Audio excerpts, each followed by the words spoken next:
जीते किस लिए हैं, आज खासकर मैं बात करूंगा आप सभी के बीच में। कैसा है ये जीवन है और किस लिए हमें जीवन मिला हुआ है, परमात्मा ने ये जीवन दिया हुआ है तो क्यों दिया हुआ है, आइए हम जानते हैं।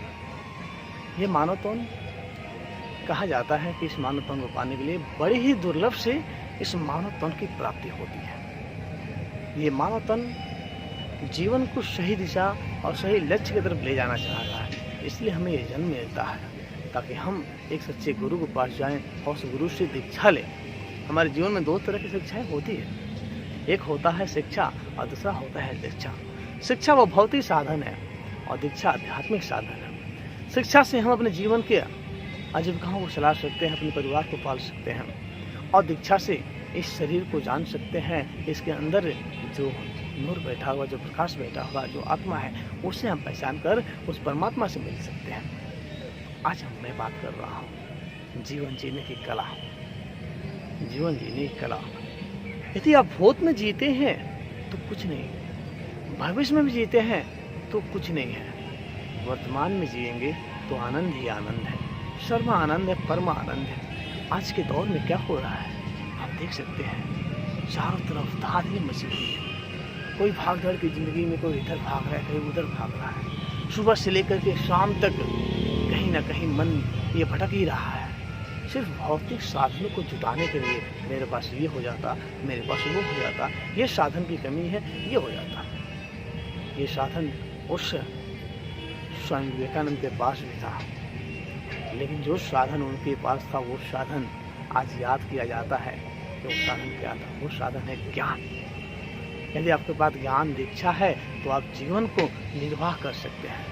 आप भी स्वामी विवेकानंद बन सकते हैं। उतने वर्ष हो चुके, उतने युग बीत चुके, आज तक स्वामी विवेकानंद, राम, कृष्ण, गौतम, बोध ऐसे क्यों दूसरा कोई पैदा नहीं हुआ? कारण क्या है? आज कारण क्या है? हम भौतिकी में आगे बढ़ रहे हैं। तो जीवन जीने कला में आज हम जानेंगे बस शिक्षा और दीक्षा को लेकर के। हमारी शिक्षा कैसी है? सबसे जरूरी है जीवन को जीने के लिए प्रसन्नता, और वो प्रसन्नता हमारे भूत में नहीं मिल सकती है, हमारे भविष्य में भी नहीं मिलते हैं। ओशो स्वयं कहते हैं, ओशो जो रजनीश की मैं बात करूं, उन्होंने स्वयं कहा है अपने मुखारबिंदु से कि जब तक आप प्रत्यक्ष रूप से किसी भी चीज़ को आप जान ना लो तब तक आप यकीन बिल्कुल ना करो। उन्होंने ये भी कहा है, मैं पैदा हुआ तो मुझे पता नहीं, जब मैं मरूंगा तो ये भी मुझे पता नहीं। इसके बीच की जो गतिविधि हो रही है, यानी जब मैं पास्ट में था तो इसकी मुझे कोई जानकारी नहीं थी, और जब मैं भविष्य में मरने वाला हूँ इसकी मुझे कोई जानकारी नहीं है। इसके बीच में जो गतिविधियाँ हो रही है तो क्या मैं उसके लिए जिम्मेदार हूँ? यदि ओशो रजनीश की बात हमारे दिल तक पहुँच जाती है तो निश्चित रूप से कहता हूँ आपका जीवन बदल सकता है, जीवन की कला को बदल सकते हैं और एक सत्य मार्ग जीवन दे सकते हैं अपने आप। तो आइए एक नए जीवन की शुरुआत करें, वर्तमान में जीने का ऐसे गुरु की तलाश कर जिससे हमें शिक्षा के साथ दीक्षा मिले, जीवन को परमार्थ की तरफ ले जाए, आनंद की तरफ ले जाए। यही जीवन का वास्तविक उद्देश्य है। अपने भौतिक कर्मों करते हुए, नित्य कर्मों करते हुए उस जीवन के घट को उस परमात्मा के साथ जोड़ने का कार्य करें। आशा करता हूँ, उम्मीद करता हूँ कि आपको ये बातें पसंद आए होंगे और आप अपने जीवन में उतारने का प्रयास करें।